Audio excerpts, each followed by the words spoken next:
গোয়েন্দা তথ্যের ভিত্তিতে যেসব রাজনৈতিক দল ঝুঁকিতে তাদের নিরাপত্তা দেওয়া হচ্ছে বলে জানিয়েছেন স্বরাষ্ট্র উপদেষ্টা জাহাঙ্গীর আলম চৌধুরী।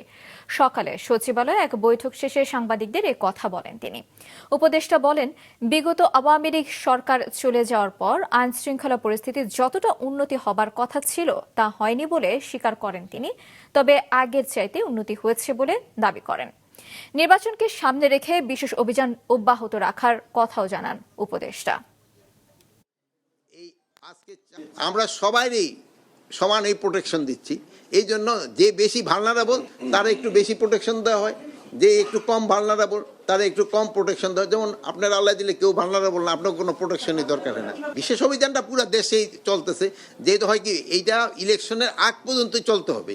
যেহেতু হয় কি আপনার তো মানে অস্বীকার করতে উপায় নাই যে আমাদের যে পরিমাণ হাতিয়ার চলে গেছে আমরা তো সব উদ্ধার করতে পারি না।